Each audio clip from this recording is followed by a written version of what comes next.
Hello friends, இசிஐஎல்ல தான் வந்து உங்களுக்கு ரெக்ரூட்மெண்ட் குடுத்துருக்காங்க. ஸோ இந்த வேலைக்கு வந்து உங்களுக்கு சேலரிய பொறுத்தவரைக்கும் 40,000லேருந்து 1,40,000 வரைக்கும் சேலரி வந்து வரும். ஸோ மின்சாரத்துறை டிபார்ட்மெண்ட் தான். உங்களுக்கு பெர்மனன்ட் கவர்மெண்ட் ஜாப் தான். ஸோ இதுக்கு வந்து பார்த்தீங்கன்னா, லாஸ்ட் டேட் வந்து 20 மேக்குள்ளார நீங்க ஆன்லைன்ல வந்து அப்ளை பண்ணிக்கோங்க. ஃப்ரெஷர்ஸ் எல்லாருமே எலிஜிபிள் தான். ஸோ இப்ப அந்த வேலைக்கான நோட்டிஃபிகேஷன் டீட்டெயில்ஸ் நம்ம பார்க்கலாம். நீங்களும் நம்ம சேனல சப்ஸ்கிரைப் பண்ணலனா, சப்ஸ்கிரைப் பண்ணிக்கோங்க. ஃப்ரெண்ட்ஸ், இதுதான் வந்து பாருங்க உங்களுக்கு official career site. So electronics corporation of India லிமிடெட்ல தான் வந்து பாருங்க இந்த ரெக்ரூட்மெண்ட் குடுத்துருக்காங்க. இசிஐஎல்ல இருந்து உங்களுக்கு வந்திருக்கு. ஸோ உங்களுக்கு வந்து பாருங்க இது எதுக்காக வந்து உங்களுக்கு நான் காமிக்கிறேன்னா, ஸோ இதில வந்து பார்த்தோன்னா டேட் வந்து பாருங்க 20 மே தான் வந்து இதுக்கான லாஸ்ட் டேட்டா வந்து குடுத்துருக்காங்க. ஆனா நோட்டிஃபிகேஷன பொறுத்தவரைக்கும் 13th ஏப்ரலோட வந்து முடிஞ்சிருந்துச்சு. இப்போ வந்து டேட் வந்து நாங்க எக்ஸ்டெண்ட் பண்ணி குடுத்துருக்கோம் அப்படிங்கிற மாரி வந்து பாருங்க. உங்களுக்கு வந்து கோரங்டம் குடுத்துருக்காங்க, அட்வர்டைஸ்மென்ட் குடுத்துருக்காங்க பார்த்தீங்களா? இத நீங்க கிளிக் பண்ணி நீங்க தெரிஞ்சுக்கலாம். இங்கேயே வந்து பாருங்க உங்களுக்கு லாஸ்ட் டேட் வந்து குடுத்துட்டாங்க. 20 ஏப்ரல் தான் வந்து இந்த நோட்டிஃபிகேஷனுக்கான லாஸ்ட் டேட். நீங்க நோட்டிஃபிகேஷன பார்க்கும்போது பழைய டேட் தான் இருக்கும். அத பார்த்து நீங்க கன்ஃப்யூஸ் ஆயிறக்கூடாதுன்னு தான் உங்களுக்கு வந்து நான் ஃபர்ஸ்ட்டே வந்து சொல்றேன். ஸோ அதனால வந்து நீங்க வந்து நோட்டிஃபிகேஷன பார்த்து நீங்க கன்ஃப்யூஸ் ஆயிறாதீங்க. டேட் வந்து முடிஞ்சிருச்சு அப்படின்னு நெனச்சிற வேணாம். உங்களுக்கு ஆன்லைன்ல வந்து பாருங்க உங்களுக்கு வந்து வெப்சைட்ல வந்து குடுத்துட்டாங்க. 20 மேக்குள்ளார நீங்க அப்ளை பண்ணிக்கலாம். ஸோ கிராஜுவேட் இன்ஜினியர் ட்ரெய்னி வந்து உங்களுக்கு வந்து எடுக்கிறோம் அப்படிங்கிற மாரி குடுத்துருக்காங்க. ஸோ இப்போ வந்து நான் நோட்டிஃபிகேஷன் வந்து உங்களுக்கு வந்து நான் சொல்றேன்.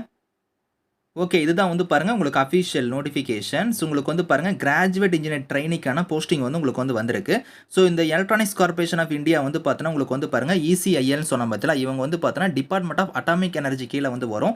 இதில வந்து பார்த்தீங்கன்னா, இவங்க வந்து பார்த்தீங்கன்னா எலக்ட்ரானிக் வோட்டிங் மிஷினா இருக்கட்டும், ஸோ இந்த மாரி வந்து எலக்ட்ரானிக்ஸ் ப்ராடக்ட்ஸ் எல்லாமே வந்து பார்த்தீங்கன்னா, இவங்க தான் வந்து மேனுஃபேக்சரிங் பண்ணி குடுத்துட்டு இருக்காங்க. ஸோ அதாவது பாருங்க இங்க குடுத்திருக்கிற மாரி வாய்ஸ் ரெக்கார்டரா இருக்கட்டும், இந்த மாரி வந்து ஸோ கம்ப்யூட்டரா இருக்கட்டும், இந்த மாரி வந்து ப்ராடக்ட்ஸ் எல்லாமே வந்து பார்த்தீங்கன்னா, இவங்க தான் வந்து மேனுஃபேக்சரிங் பண்ணிட்டு இருக்காங்க. ஒரு மின்சாரத்துறை டிபார்ட்மெண்ட் தான். இதில வந்து பாருங்க உங்களுக்கு ஏஜ் லிமிட்ட பொறுத்தவரைக்கும் யூஆர் கேட்டகரியா இருக்கிறவங்க மட்டும் 27 வயசு வரைக்கும் நீங்க அப்ளை பண்ணிக்கலாம். இவங்கள தவிர்த்து மீதி இருக்கிறவங்க வந்து பார்த்தீங்கன்னா, எஸ்சி, எஸ்டி ஸோ இவங்களுக்கெல்லாம் வந்து ஏஜ்ல வந்து ரிலாக்சேஷன் இருக்கு. அதாவது பாருங்க எஸ்சி, எஸ்டிக்கு வந்து 5 இயர்ஸ் குடுத்துருக்காங்க. ஓபிசியா இருந்தா 3 இயர்ஸ், பிடபிள்யூடியா இருந்தா 10 இயர்ஸ் வரைக்குமே வந்து அந்த ஏஜ் லிமிட் இல்லாம ஏஜ்ல இருந்து ரிலாக்சேஷன் வந்து இருக்கு அப்படிங்கிற மாரி சொல்லியிருக்காங்க.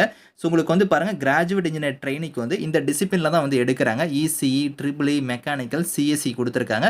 ஸோ இன்ஜினியரிங் கிராஜுவேட்ஸ் வந்து பாருங்க நீங்க வந்து இன்ஜினியரிங் டிகிரில வந்து ட்ரிபிள்இயோ இல்லனா இசிஇயோ இல்லனா மெக்கானிக்கலோ இல்லனா சிஎஸ்சி இந்த மாரி நீங்க முடிச்சவங்க இதுக்கு வந்து எலிஜிபிள் அப்படிங்கிற மாரி குடுத்துருக்காங்க. சேலரி வந்து 40,000 இருந்து ரூ. 1,40,000 உங்களுக்கான சேலரியுமே வந்து இருக்கும். இந்த சேலரி இல்லாம உங்களுக்கு எக்கச்சக்கமான அலவன்ஸ் வந்து வரும். அது வந்து பாருங்க இங்கேயே குடுத்துருக்காங்க உங்களுக்கு பெனிஃபிட்ஸ்ன்னு. ஸோ உங்களுக்கு வந்து டிஏ, ஹெச்ஆர்ஏ இந்த மாரி வந்து சேலரி இல்லாம உங்களுக்கு எக்கச்சக்கமான பெனிஃபிட்ஸ் வந்து இருக்கு அப்படிங்கிற மாரி குடுத்துருக்காங்க. மொத்தமா வேக்கன்சி வந்து பார்த்தோன்னா ஒரு 30 வேக்கன்சி இருக்கு. அந்த வேக்கன்சி எல்லாமே அந்தந்த கம்யூனிட்டி வைஸா வந்து பிரிச்சு குடுத்துருக்காங்க. மெத்தட் ஆஃப் செலக்ஷன பொறுத்தவரைக்கும் பார்த்தோன்னா 2 ஸ்டேஜா உங்களுக்கான செலக்ஷன் ப்ராசஸ் வந்து இருக்கும். ரிட்டன் எக்ஸாம் இருக்கும். அதுக்கப்புறம் பர்சனல் இன்டர்வியூ வந்து இருக்கும் அப்படிங்கிற மாரி குடுத்துருக்காங்க. அது வந்து பாருங்க 85:15 குடுத்துருக்காங்க பார்த்தீங்களா? அதாவது 85% வந்து பார்த்தோன்னா ரிட்டன் எக்ஸாம் ஃபாலோ பண்ணி உங்களுக்கு வந்து இருக்கும். அதே மாரி 15% வந்து பார்த்தோன்னா இன்டர்வியூக்கு வந்து இருக்கும். அது 2யும் சேர்த்தி தான் உங்களுக்கு 100%க்கு வந்து பார்த்தீங்கன்னா, உங்களுக்கு வந்து ஷார்ட் லிஸ்ட் வந்து பண்ணுவாங்க. 1:4 ரேஷியோ படி தான் உங்களுக்கு வந்து எடுப்போம் அப்படிங்கிற மாரி குடுத்துருக்காங்க.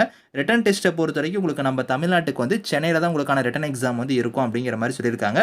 ஸோ அது வந்து நீங்க இங்கிலீஷ்லயே வந்து நீங்க அட்டெண்ட் பண்ணிக்கலாம். இங்க வந்து பாருங்க நெகட்டிவ் மார்க் வந்து இருக்கு. நீங்க தப்பா எழுதுனா 0.25 மார்க் வந்து டிடக்ட் ஆகும். ஆன்சர் ஷீட்ட பொறுத்தவரைக்கும் ஓஎம்ஆர் ஷீட்லயே நீங்க வந்து ஆன்சர் வந்து நீங்க எழுதிக்கலாம் அப்படிங்கிற மாரி குடுத்துருக்காங்க.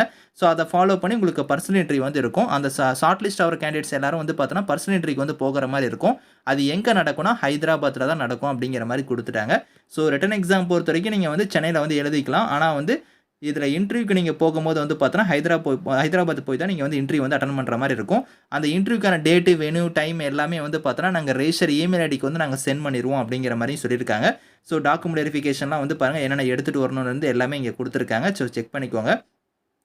ஸோ அதில உங்களுக்கு எப்படி நீங்க அப்ளை பண்ற மாரி இருக்கும்னா, ஆன்லைன் மோட்ல தான் நீங்க அப்ளை பண்ணணும். ஸோ இங்க வந்து பாருங்க ecil.co.in குடுத்துருக்காங்க. இந்த வெப்சைட்ல போய் நீங்க அப்ளை பண்ணிக்கலாம்.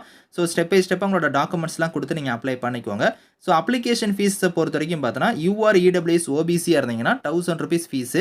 இவங்கள தவிர்த்து எஸ்சி, எஸ்டி, பிடபிள்யூடி இவங்களுக்குலாம் வந்து ஃபீஸ் வந்து கிடையாது. ஸோ இவங்கள தவிர்த்து மீதி இருக்கிறவங்க மட்டும் அந்த ₹1000 வந்து நீங்க ஃபீஸ் வந்து பே பண்ற மாரி இருக்கும். ஸோ ஏதாவது டவுட்ஸ் இருக்குன்னா வந்து பாருங்க ஹெல்ப் லைனுக்கு வந்து இங்க வந்து உங்களுக்கு இமெயில் ஐடி குடுத்துருக்காங்க. இந்த இமெயிலுக்கு வந்து நீங்க கான்டாக்ட் பண்ணி உங்களோட டவுட்ஸ் வந்து நீங்க கிளாரிஃபை பண்ணிக்கோங்க. இந்த நோட்டிஃபிகேஷன் இதுக்கான லிங்க்ஸ் எல்லாமே வந்து நான் கீழ குடுக்குறேன். ஸோ வில்லிங்கா இருக்கிறவங்க 20 மேக்குள்ளார நீங்க அப்ளை பண்ணிக்கோங்க. Thank you friends.